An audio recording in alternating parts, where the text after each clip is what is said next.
Hello everybody, welcome to Findmypast Facebook Live. We're going to be talking about the Findmypast photo collection today. So just while we're getting started here, I'm just going to wait a minute and let everybody join. We've got a few people coming online now. Hopefully many of you are enjoying the lovely weather like I have been, and I also hope the sound quality is pretty good for today's presentation. The moment my neighbor has just decided that now is the time to start mowing their lawn, so I'm hoping that you're not hearing some of that. A few people joining us here: Malcolm, Ivy, Sue, William. Hi everybody. Thanks for coming along to this. Hopefully some of you have even taken a look at our photo collection already, and if not, hopefully share some good hints and tips for searching the collection and show you some really incredible photos that we have. And a few more people joining. We also have my colleague Ellie is on the line too, so she is going to be monitoring the comments for us, hopefully answering some questions for you. And flagging some questions for me as well if there's anything I can ask during the live presentation. Hopefully I get to some of your bigger questions today. Sue, thank you for letting me know, yes, that you can't hear the lawnmower, so that's good. Okay, we've got a nice group here and plenty of people watching, so I'm gonna go ahead and just get started. And hopefully we get a few more latecomers in today. So my name's Mary McKee. I'm, of course, coming to you live at home. And home for me is Northern Ireland. I live in a small town called Dromore. But you can hear from my accent, I'm not a local. I am originally from Philadelphia, but I have been living in Northern Ireland for about 10 years. And since you guys can't actually see me today, because I decided to do screen share because these are lovely photographs, and I thought you want to look at the photographs instead of look at me talking about photographs, so this would make sense as the best method. So that's me. The photo is a little bit older now because we've been in lockdown, so eyebrows and hair roots are not looking the same, but I've been working with Findmypast for just over 6 years now, and I'm now the head of content operations. So the main focus of my job is making sure that we're always publishing new material for you. So that's our weekly record releases, our newspaper releases, all of that fantastic content that we bring to you every week, so that way you can keep searching for your ancestors. So in today's presentation, I want to talk to you about the Findmypast photo collection and to give you a bit of background about how this collection started and what it is. And the collection was built through a partnership with Reach PLC or Mirrorpics. Reach PLC was formerly known as Trinity Mirror. A lot of people still know it as Trinity Mirror. And they have access to numerous newspaper archives. So through a partnership with them, we have already been digitizing their archive collection, and you see that through Findmypast newspapers as well as the British Newspaper Archive. But they also have these fantastic collections of just folders and folders of photography. So they have print photographs, they have glass prints, they have all kinds of material there. So we thought, well, what can we start to do with these photographs that you have in the archive? So it was actually myself and a group of some of my colleagues across the business went to visit Reach PLC, their building in Watford, just outside of London. And we literally just dug through the archive. Probably one of the funnest parts of my job is doing things like that, about going out to archives and just actually really getting dirty and digging through old boxes to see what we can discover and get online for you to look at. I do also want to mention that part of our collection does come from Library and Archives Canada. There's kind of a subsection of the overall collection that comes from there, and I'll show you some of those photos as well. But the focus for today is really kind of the images that we got from Reach, because next week one of my colleagues will also be talking to you more about the Canadian photographs in this collection. So the focus for our deep dive in the archive was looking at the Second World War, because we knew the anniversary of VE Day was coming up. So we wanted to focus on the Second World War, but we did find a lot of other really fascinating subjects, such as like life events, so marriages and births, schools, sports, work life as well. And these are all, the photographs are all material that newspaper photographers would have been sent out to take photographs of events happening in the local area or national events. And they didn't always make it to the newspaper. There may have been a newspaper story about the event, but these photographs might not have made it in, or the photographer took 30 photographs that day and you only see an edited version of one. So in the archive, they still have those 30 photographs. So that's the material that we were looking at.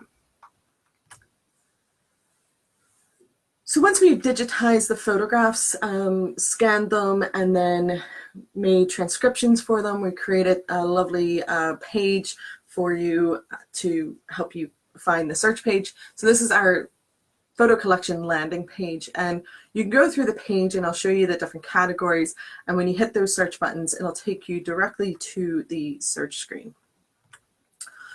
So at this point, I want to talk to you about how would you search this photo collection. And to search it, you have the advanced search screen. So every record collection, every group that we release, whether it's a baptism group from Kent or it's probate records from England and Wales, every one of them has this advanced search screen. And with this screen, you have a keywords option, you have a year option, and you have subject. So you can filter by subject. So some of those subjects that I've talked about already. So you have the armed forces, evacuees, life events, etc. Or you could filter just by country. There's numerous countries available in this collection, and that's mainly because we did focus so much on the Second World War. So there's photography from across all of the fronts during the Second World War. We also have the keyword option. So I want to draw your attention to that because you can put in anything. So for example, in the left corner there, you can see that I've searched for dog, and that gives me 70 results. If I search for the Winston Churchill, so I can put a name in the keyword search, there's 81 results. Most people are used to going to these advanced search screens and seeing names at the very top, putting in a first name and a last name. We've built this a little bit different, but you can still always do a name search by using the keywords. So once you put in your criteria for searching, whether it's a keyword or just a year, you know, you just want to look at 1920 or you just want to look at 1961, then you go to your search results and they'll look a little something like this. So in this example, I searched for liberation and 1945. So it gives me the subject, it gives me the year, country where the photograph was taken. So it's not the country as in like who was in the photograph and where they're from, but where the actual event of the photograph took place. And then some headlines. So headlines are maybe some bits of information from the description, maybe some tags that we've added on there. So such as like liberation or Japan or civilian. And that's kind of an indicator of what you might see in the photograph. Then your next step is looking at the transcription. So this is the information that we may have typed up about the photograph. So it tells you again that those key informations, what's the subject, what's the year.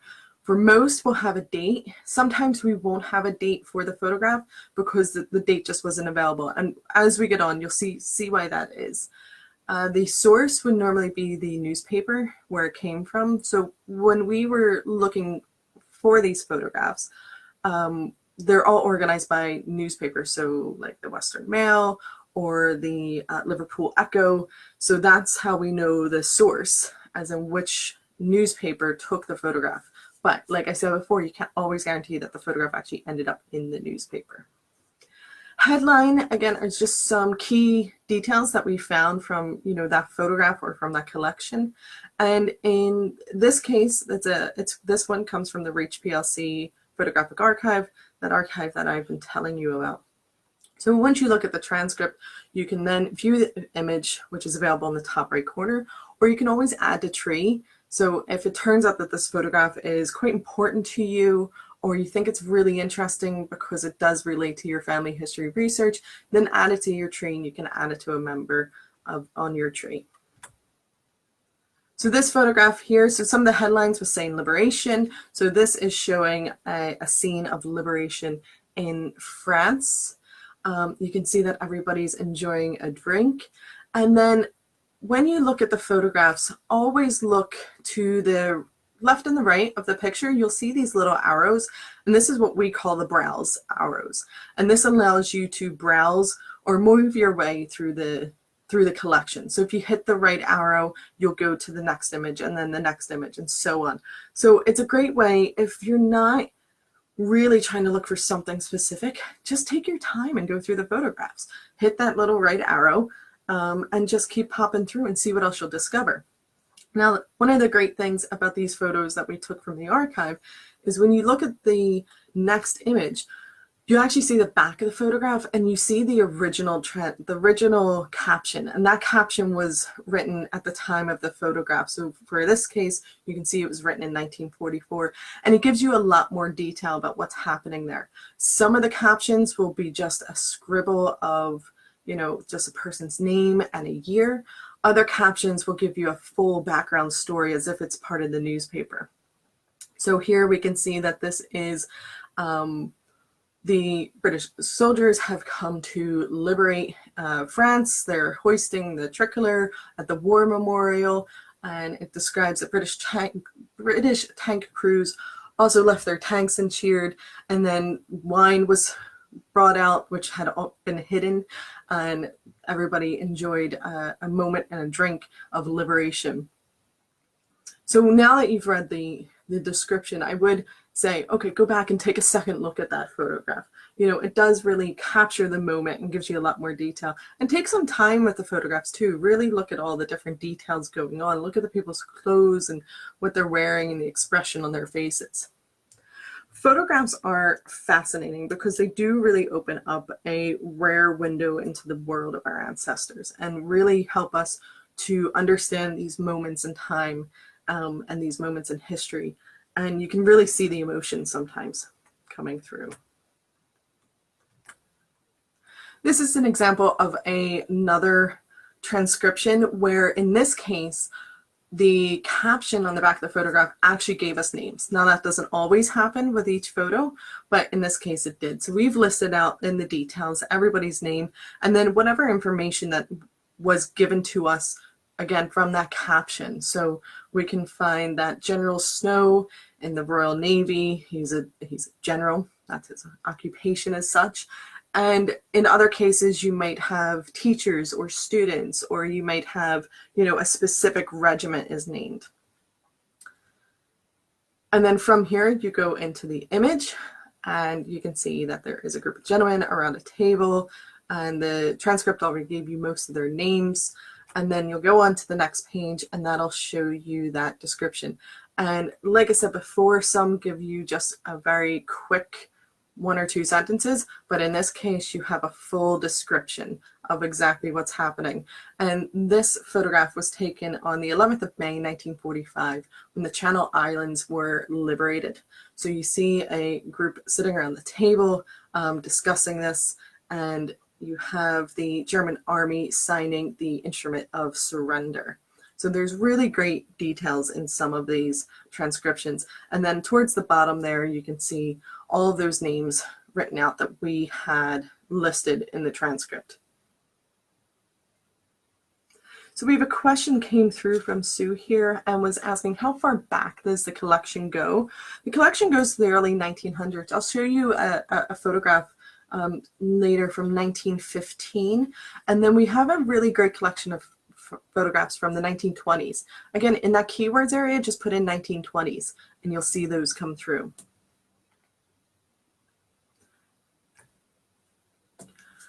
And like I mentioned before about that keyword search, that is where you can put a name if you're looking for a specific name. So in here, I've put R.Y. Williams. And remember as well, so these are photographs that would have been taken and then put into a newspaper. And oftentimes in newspapers, they don't always give you the full person's name, particularly early newspaper articles, which is frustrating for us as while we're researching our family history. But maybe just start with like a surname or a first initial and a surname and see what comes back this way. So for example, here I have R.Y. Williams, and cleverly at the bottom, it already tells me that I'll have one record result. Before I even hit that search button, I know I'm going to get one record back. This is the transcript for the record, and it explains that who is in the photo in this description.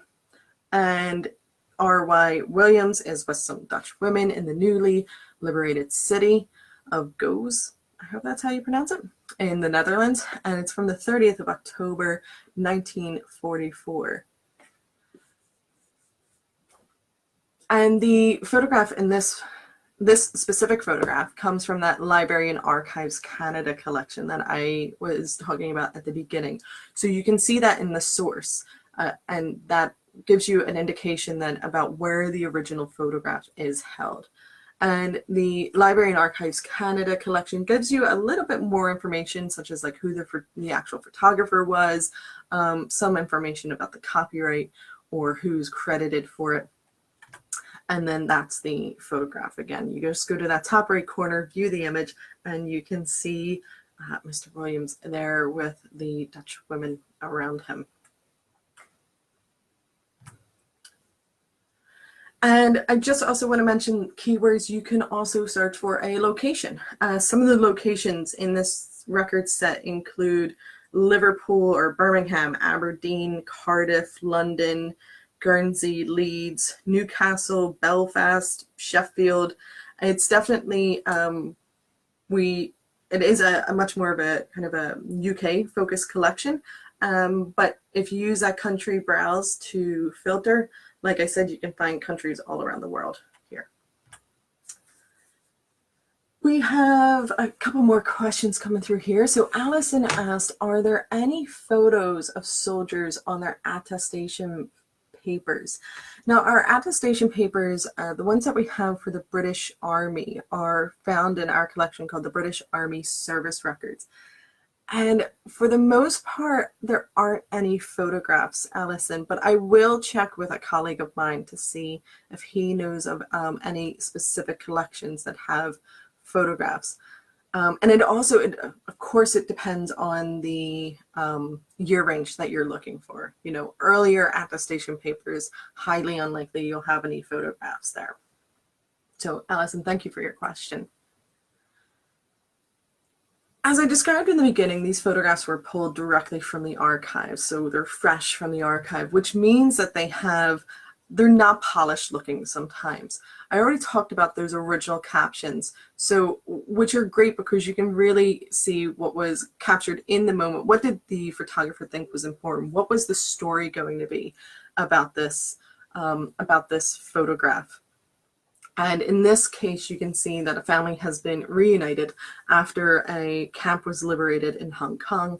It gives the details of the family's history that, you know, Petty Officer John Wright Brown of the Royal Navy was reunited with his wife and saw his 5-year-old daughter for the first time. They'd been prisoners for 3.5 years in Camp Stanley. And the names are available here, and you can also find these individuals in our prisoner of war collection too. So from the photograph, take what pieces of information you can, and then go back and double check other records too.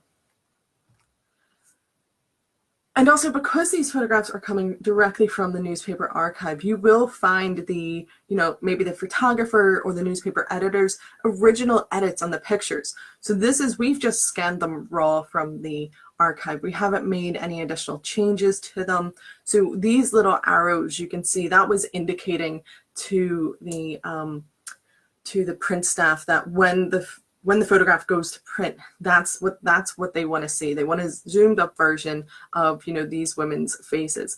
And in both of these photographs, these are women who were known as GI brides or war brides. So English women who married American soldiers while they were stationed in England during the Second World War, and then later moved to America with their husbands. And there's a great little collection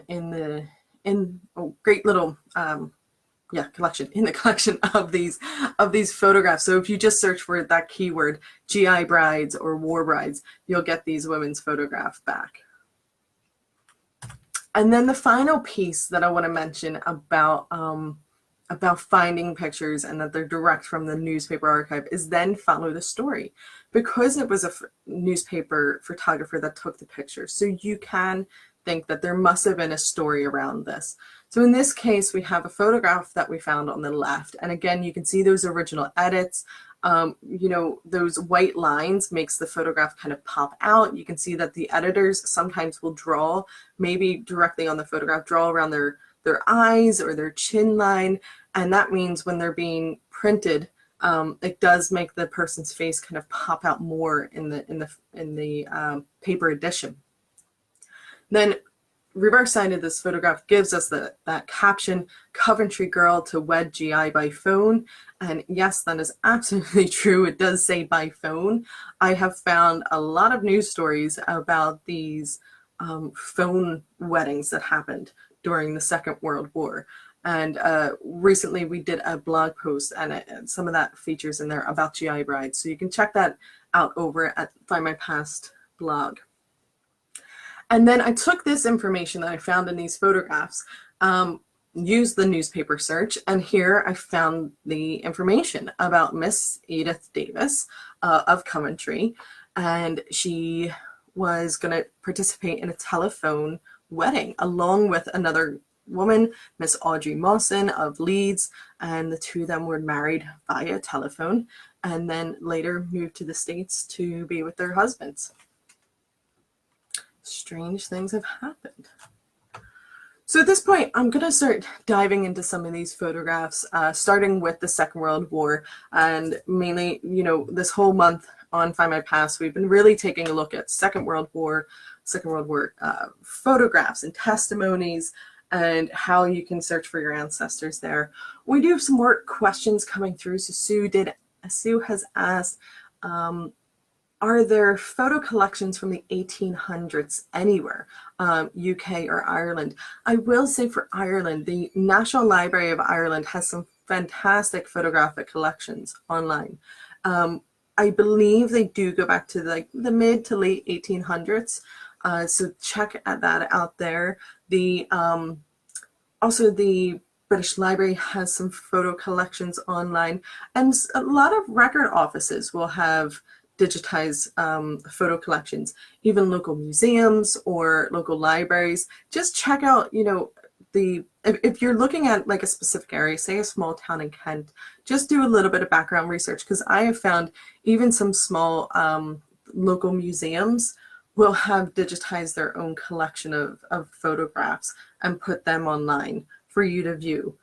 So there is a lot more out there, so definitely dig around. And we have another question here. How many photos have the backs to them? So they've had a look around and gone to the next photo. Yeah, you're absolutely right, William. So the photographs that we pulled out ourselves from the archive will have the back to them. And of the collection, I think, numbers off the top of my head, I think there's about 13,000 images, and about 8,000 to 9,000 of them will have the original back, or well, rather 4,000 or 5,000 will have the original back, so making about 9,000 photos.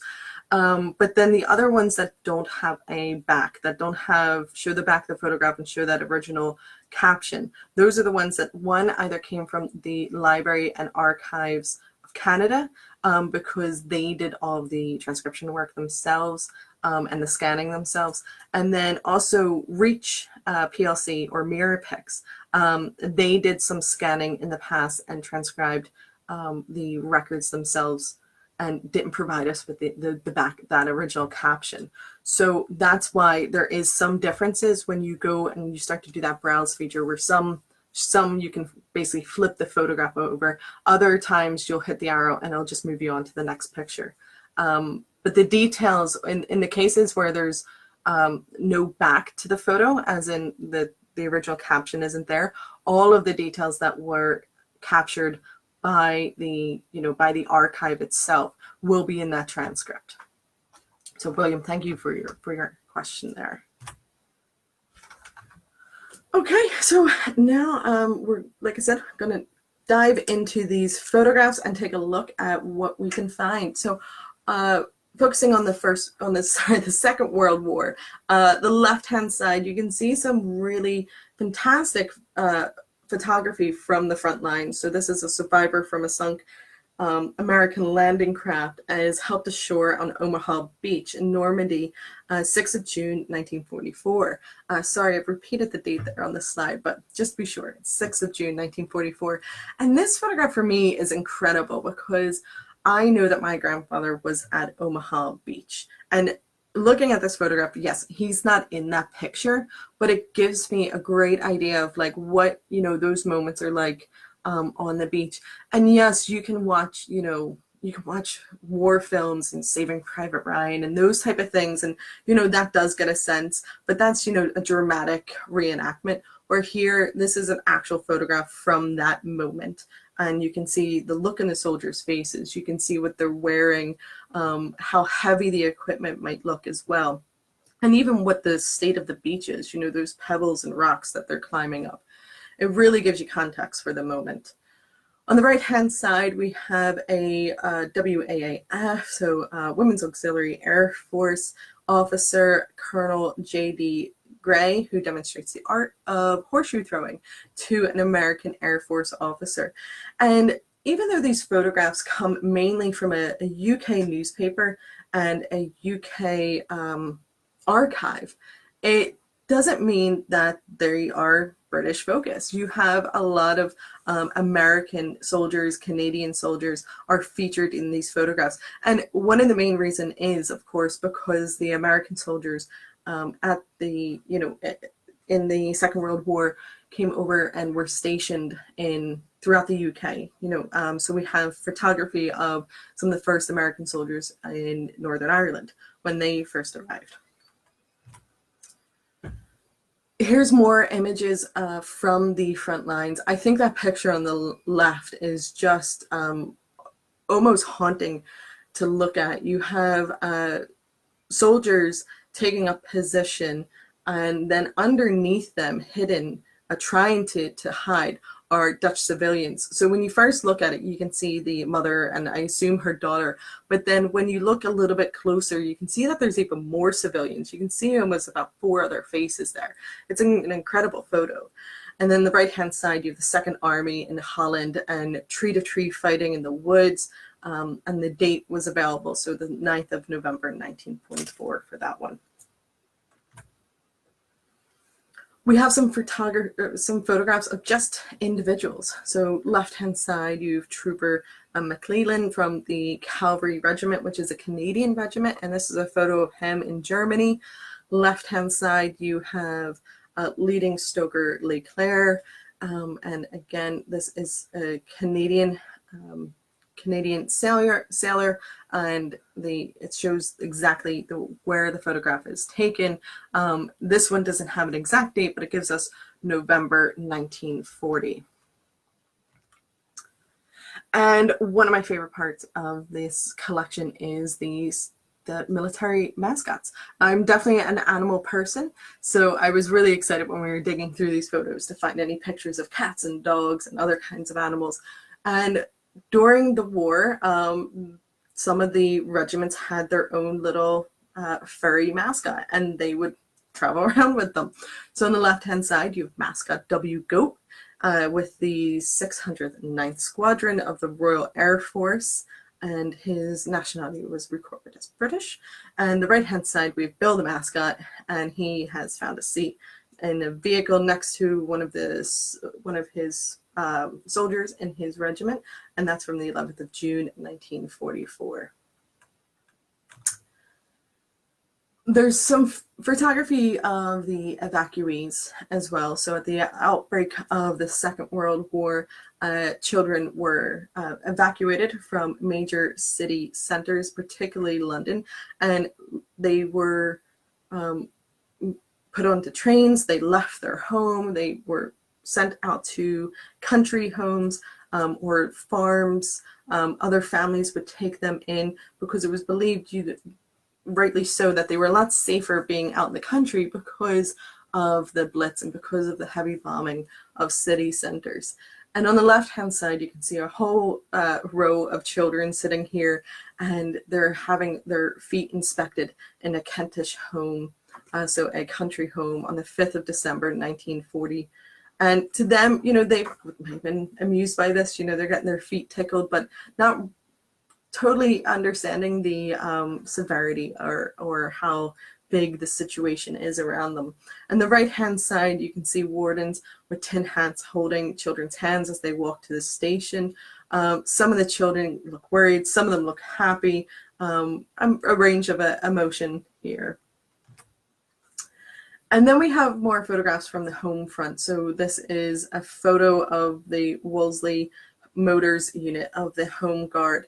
And it's interesting, the caption also tells us that they didn't have uniforms, they had no service boots, no caps, and besides the two leading men, the rest were all holding wooden imitation rifles, but they would have been just practicing kind of marching at this point, but they did not have the actual equipment.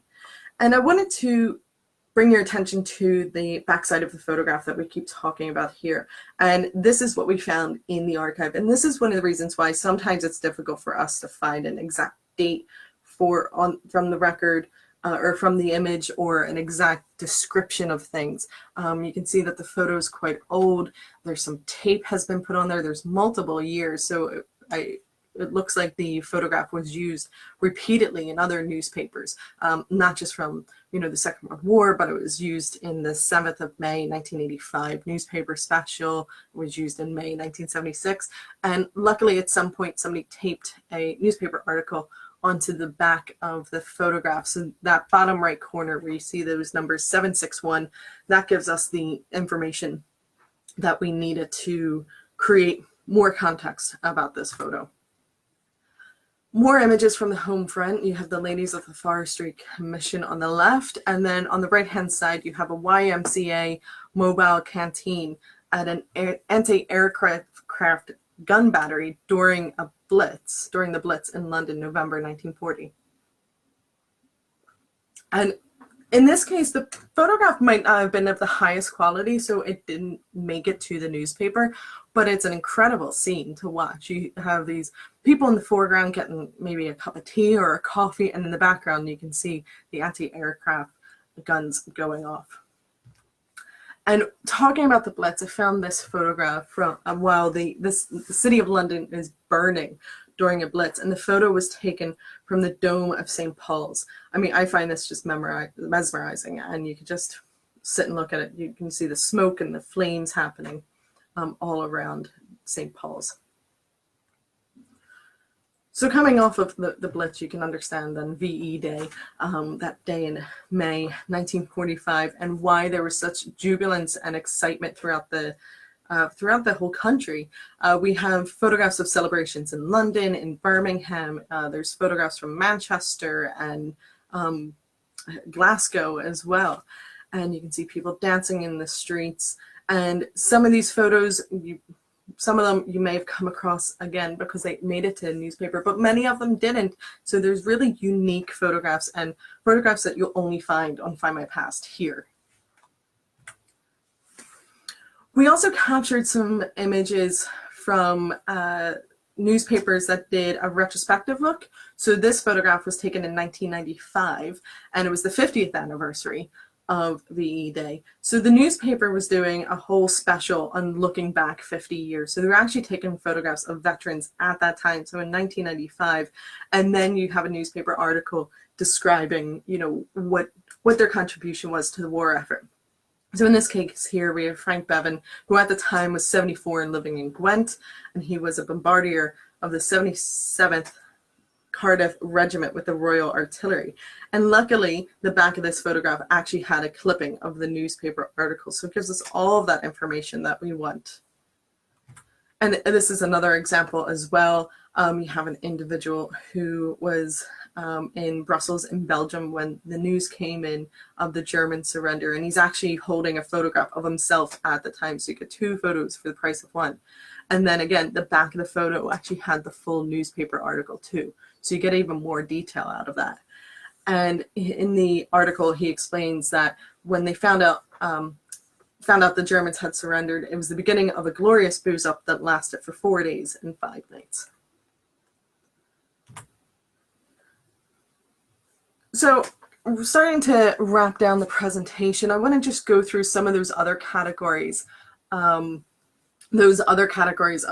that are available in the collection of work, life events, sports, school, and other.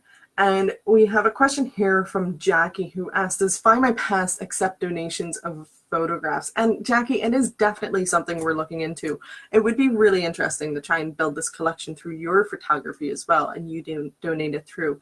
And if there's something you want us to take a look at it, you know, get in touch, send a picture over as well. We would love to hear more from you and see more of your own photographs. But it is definitely something we're considering about how we can incorporate photos from our broader Findmypast family and build that into our collection too.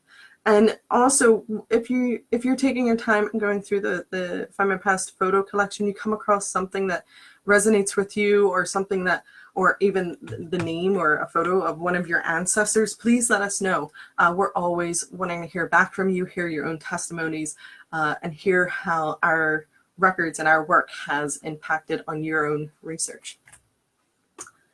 So in the work kind of subject is generally photos of maybe factories or related to employment, training, trade schools, things like that. On the left-hand side, you have a linen factory in Armagh from 1929, the Hamilton Robb Limited Riverside factory from Portadown. And then on the right-hand side, we have the London School of Printing and Kindred Trades. And I think this is where it becomes really important to build context around your family tree.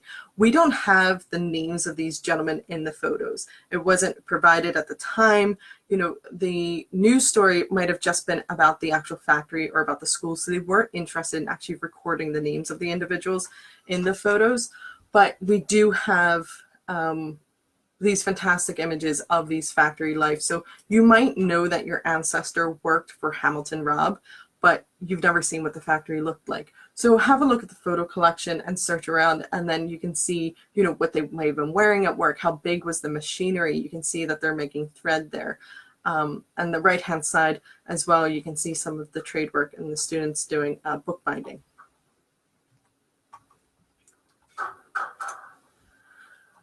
More images of work. They stretch from the 1920s up to the 1970s or 80s. And I thought it was really interesting to put some photos kind of in a chronological order. You can almost see a social history, a history of labor here. You have a rail strike in 1921, a squad of women police on exercise in March 1921, the National Unemployed Workers Movement Hunger March in February 1939. Oh, hopefully you are still live. I think we're having any kind of technical difficulty here. Can you guys all still see the screen? Hope so. Okay, Ellie, hopefully Ellie will flag to me if there's any issues with the presentation. So if I continue on, we have more photographs here from, I love this one on the left. So Mr. Potts, Mr. Fred Potts of Gorton. Oh, Ellie, thank you. Yeah, all fine, good.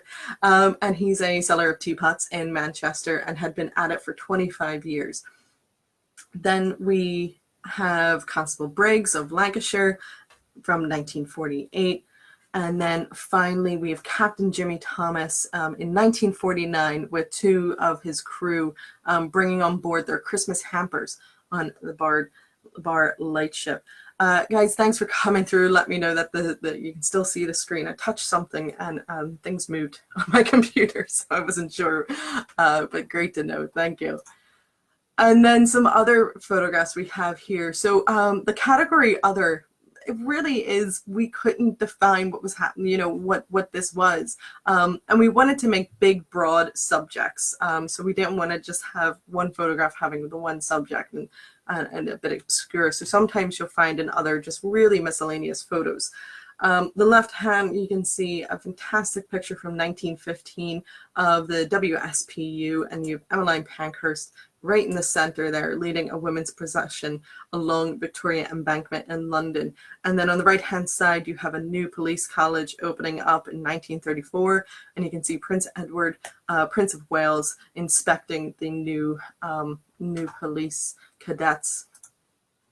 And we have a great collection of sport. I'm not going to even pretend to know anything about sports, but I know some of the members of our team were really excited because there was really great team photos of the Liverpool Football Club. Here we have Cardiff City Football Club. There's also Arsenal, Acton, Everton, Blackpool, Aston Villa. I would suggest if you're into sport, just select the sport subject and just have a browse through and check out what there is.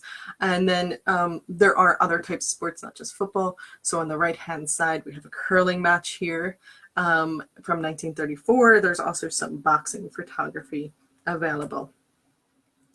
And then in school photos, we have a mixture of things. So you have maybe just the outside of a school. So we have Jesmond Towers School in Newcastle, 29th of May, 1931. It doesn't give you the names of the actual students, but here you can actually see that you can see what the building looked like, you can see what the students looked like, what their uniform looked like in 1931. On the right-hand side, you have the Harborne Junior School, and this photo is from 1929, and the back of the photo actually lists the names of all of the children in the photo. So that is a great piece to have as well. But again, you might not find your ancestor's name, but maybe you'll see what the school looked like at the time. Here's another example. You have these young guys. They have actually just made built their own car. They seem very chuffed with themselves. And then we have a list of all their names and the name of the school and the date alongside this. Some life events. We have some photographs of marriages. So on the left-hand side, we have an MP getting married at Gretna Green. So of course, a member of Parliament, their photo would be in the newspaper. But then on the right-hand side, we have a model, Joyce Hutchins, excuse me, with Mrs. Howe, who I assume is a dressmaker, and her wedding was taking place in 1959. And I thought this photo was really neat. So again, it shows you about the how raw these photos are, that we still have the original edits. So you can see that red line was an edit by the photographer or by the newspaper editor. And you can see the bride and groom just sharing a really nice moment in the background. And then the caption describes, you know, the name of the vicar, and then he's speaking to the two mother-in-laws. One could speak English, the other one could only speak French. So you can only imagine all the different things that are happening just in one photograph here.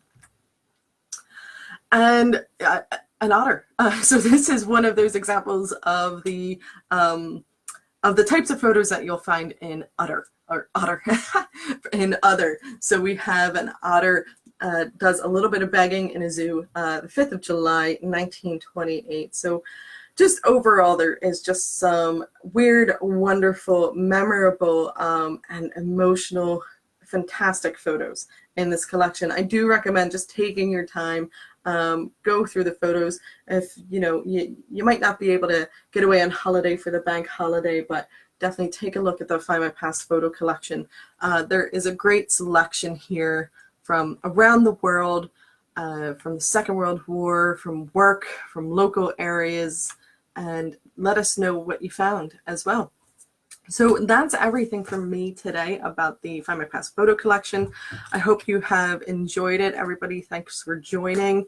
Thanks for sending in some of your photos. Hopefully, myself and Ellie will try and stick around for a little while and answer any of the questions that weren't answered during the presentation. And again, thank you for joining us, and thank you for joining me live from my home in Northern Ireland.